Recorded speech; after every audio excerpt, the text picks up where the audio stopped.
undesired conduct. The government has also denied that anyone was injured by the AK-47 firing. So what are the rules when police face an aggressive crowd? The standard approach is supposed to be a graded response. It begins with warnings, then comes measures such as tear gas and water cannons, followed by physical crowd control measures. Firearms are supposed to be last resort when there is an imminent threat to life or serious violence. The document also says that the uncontrolled area firing is discouraged in dense civilian areas because of the risk from falling bullets and the possibility of triggering a stampede. That brings us to the larger issue. If an AK-47 is not a crowd control weapon, should personnel carrying such weapons even be deployed in civilian protest? And if a policeman is genuinely surrounded or faces an immediate threat, what is the legally and operationally permitted response on this issue? I am joined by IPS Yashuvardhan Azad, former Special Director, Intelligence Bureau and Secretary Security, Government of India. Sir, my question to you is, can this weapon be issued to a policeman who is being deployed to tackle civil protests in civil area, not in a disturbed area? No, AK-47 can never be deployed for any law and order or crowd and control. Never. It's not meant to be used in civilian duties. AK-47 is a different thing altogether. It's used for as a platoon level insurgency areas and other places, but not for crowd control. In Bihar, for example, you see, they have agreed, the Bihar government has agreed that AK-47 is not a weapon for crowd control.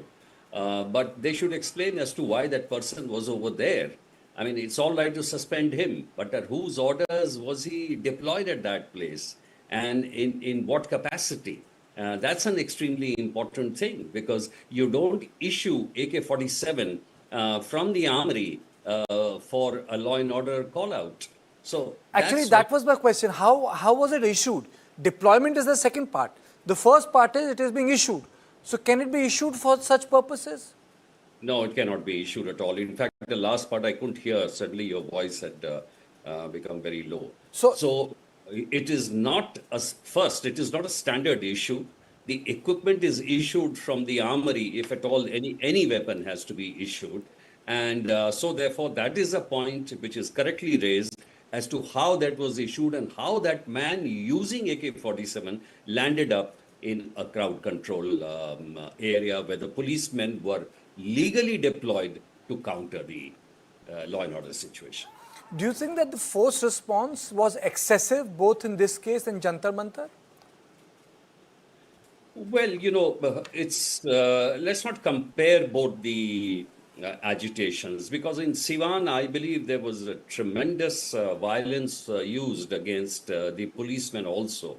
So a different kind of tactics is required for different kind of a crowd which is agitated and is gunning for even the policemen at times.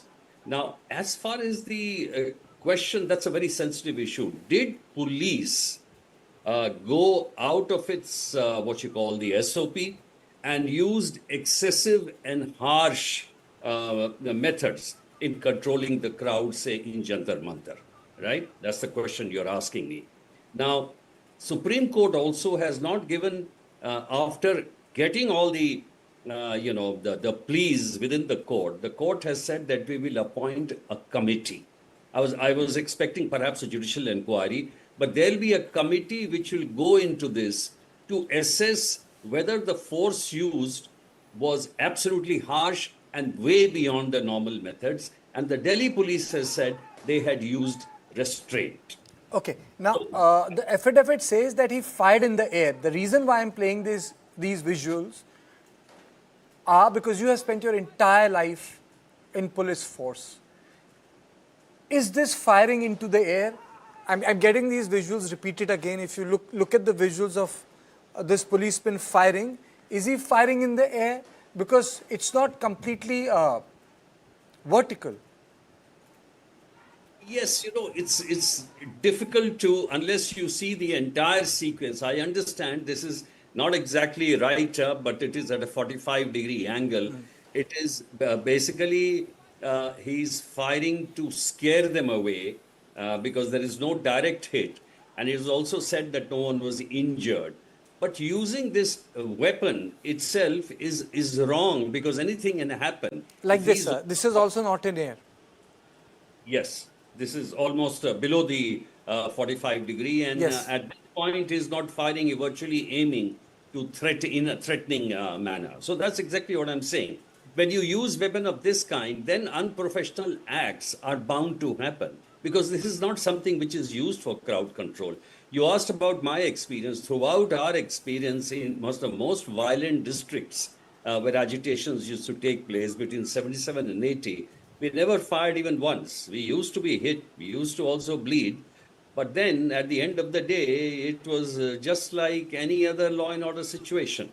There was not so much of bitterness and hitting at each. So for our viewers, what makes AK-47 a lethal weapon? Oh, absolutely. AK-47 is nowhere in the range of non-lethal. It is purely lethal. It is meant to kill. So AK-47s can never be used at all. In fact, the last non-lethal weapon, Karthike, is that what you call the rubber bullets were used. In 1980, I also used about 40, 50 in a real sensitive situation where the police was absolutely overawed. No one got killed. No one got killed. There were no injuries because we were firing, nearby, trying to create a scare. Because ultimately the question is not to attack the crowd, but is to manage the crowd in a way that it disperses with the minimum injuries. But yes, if I'm getting killed myself, then I will use a rubber bullet or something to ward him off. So what is the range of, sir, AK-47, the kill zone? Oh, AK-47 is I mean, it delivers a shower of bullets. So at a certain speed that it can kill, like, the kill zone is amazing. It's threatening. It's lethal. It cannot be used for any crowd control situations. Can it go beyond 500, 700 meters, the AK-47 Yes, bullet? yes, it can. And it's indiscriminate. So it cannot be used for any kind of this situation. We are just, we should just shift the scene away from this, because this is not a weapon to be used. SLRs or things like that, should not be used. Okay, thank you so much, sir, for joining me on this issue, because this is something very, very important. Because it has, I would say, less to do with just an AK-47, but more to do with the fact that how do we deal with people protesting in non-disturbed areas. I think that's where the story is, and I think you have been able to shed light on that the other ways of managing crowd, a graded response, which you had been talking about and writing pretty frequently about it. Thank you, sir, for joining me, and to all my viewers. Don't go away, because after a short break, we'll be joined by a special guest, Meena Kanda Swami, which is part of our 1.3 on misogyny, caste, online shoning, democracy and dissent.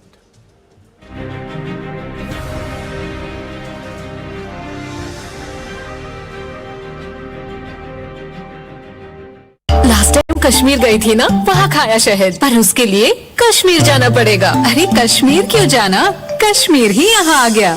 सुंदर वादियों में महकती खुशबू और रंग बिरंगे फूल, इनमें से शहद निकाल कर जमा किया जाता है असली शहद, लायन कश्मीर हनी। असली शहद, असली स्वाद।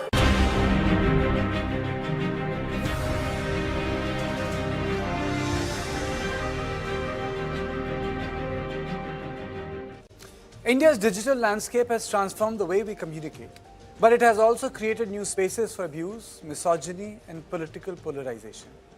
Deepfakes, revenge, porn, trolling, and coordinated online attacks are increasingly becoming part of that reality. But what happens when these digital battles become the subject of literature? And can fiction help us understand the forces shaping India's online world? That is what we explore today